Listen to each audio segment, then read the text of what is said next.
Act news BJP MP Etela Rajender మాట్లాడుతున్నారు. Live చూద్దాం.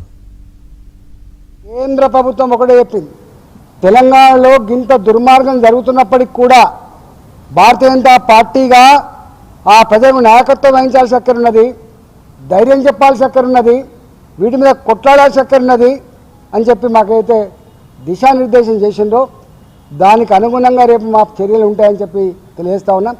ఇవాళ మేము చూస్తూ ఉన్నాం, మన భూమి మా భూమిని మేము కన్వర్షన్ కోసం పెట్టుకున్నా, మా భూమి మేము మ్యూటేషన్ కోసం పెట్టుకున్నా, మా అనాదిగా వస్తున్న భూములకు ఓఆర్సీలు ఇవ్వాలన్నా కూడా ఇవాళ బ్రోకర్లు 30%, 40% ఆ ల్యాండ్ వాల్యూ డబ్బులన్నీ ఇవ్వండి, ల్యాండ్ అన్న మాకు ఇవ్వమని చెప్పేటువంటి దౌర్భాగ్య పరిస్థితి ఎటుపోతున్నది.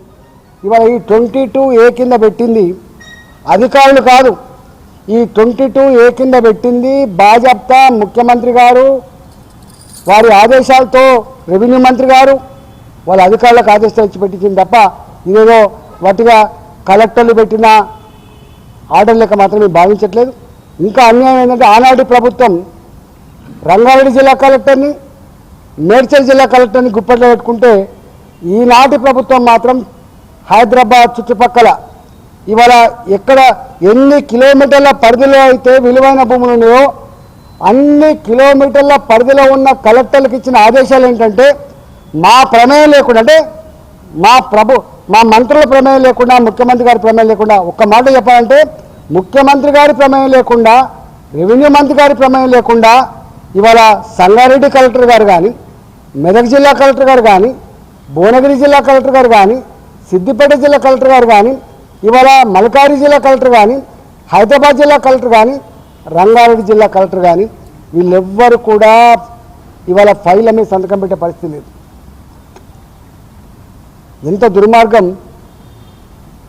ఇవాళ ఇవన్నీ వాళ్ళు అనుకుంటున్నారు, మన వాళ్ళు స్టేట్మెంట్ చూసినా మీరు భయపడకండి, ఇవన్నీ కూడా మేము రెక్టిఫై చేస్తాం. ఎందుకు పెట్టాలి, ఎందుకు 22A కింద పెట్టాలి, ఎందుకు భయపడదని మీరు స్టేట్మెంట్ ఇవ్వాలి? మీరు అనుకుంటారు నేను 30 ఏళ్ళ నుంచి రాజకీయాల్లో ఉన్నా, కానీ ఇలాంటి బాధ్యతారహితమైనటువంటి ప్రభుత్వాన్ని, ఇంత దుర్మార్గమైన ప్రభుత్వాన్ని, ప్రజల్ని ఇంత వేధించే ప్రభుత్వాన్ని మొట్టమొదటిసారిగా చూస్తూ ఉన్నా. వీటి మీద తప్పకుండా ఇవన్నీ మేము ఇప్పటికే చాలాసార్లు చెప్పిన. కూకడపల్లిలో ఫినిక్స్ కంపెనీ నా ఎన్నికలప్పుడు 2021లో 2005లో ఆనాటి రాజశేఖర ప్రభుత్వం కొంచెమంత ఏలు పెడితే దాన్ని ఫినిక్స్ కంపెనీ వాడు ఇవాళ కేసీఆర్ ప్రభుత్వంలో వేల కోట్ల రూపాయల విలువైన భూములు ఇలా హానరీ హోమ్స్ బయట కడుతున్నారు. మీరు చూడండి, దాని మీద పూర్తి స్థాయిలో వాళ్ళు అనుకుంటున్నారు ఏం చేస్తారు, గిట్నే మాట్లాడతారు.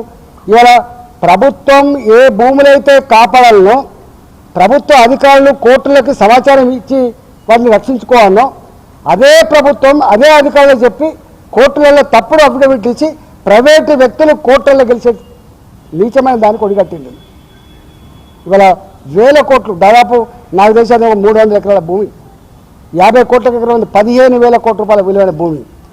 దాని మీద సిఐడికి రాస్తాం తప్పకుండా, ఈడీకి రాస్తాం తప్పకుండా. వాళ్ళు అనుకుంటున్నారు ఇదంతా అయిపోయింది. మా పక్కకుండా శంషిగూడ అని ఉంటుంది, శంషిగూడ ఎల్లమ్మ బండ అంటారు. నేను 2006 నుంచి కొట్లాడుతున్నా. దేశ్ పాండే అనేటువంటి ఒక ల్యాండ్ గ్రాబర్ ఆ భూమి మీద కన్నేసి ఆ భూమిని ఆక్రమించుకునే ప్రయత్నం చేస్తున్నారని చెప్పి కొట్లాడుతూ ఉంటే ఆనాడు ఆ ప్రభుత్వాలు భయపడ్డాయి. కానీ ఇవాళ 2022 అనుకుంటా, 2022లో ప్రభుత్వమే వాడు గెలవడానికి సహకరించినట్టుగా, అందువలనే సుప్రీంకోర్టు గెలిచినట్టుగా కనబడతా ఉంది. 300 ఎకరాల ప్రభుత్వపరమైన భూమి ఉంటే శంషిగూడ ఎల్లమ్మ బండ సర్వే నెంబర్ 57లో 150 ఎకరాల భూమి పేదలకి, జర్నలిస్టులకి పట్టాలు ఇచ్చిండు. అదే సర్వే నంబర్, అదే గ్రామ భూమి 100 ఎకరాల భూమి ఇలా ప్రైవేట్ ఎట్లా గెలుస్తాడు వాడు? ఒకవేళ ప్రైవేట్ భూమి అయితే అన్నాడు ఎట్లా ఇచ్చింది 150 ఎకరాలు పేదలకు, ఎట్లా ఇచ్చింది జర్నలిస్టులకు ఇళ్ళ జాగాలు? ఇది జరుగుతున్నది.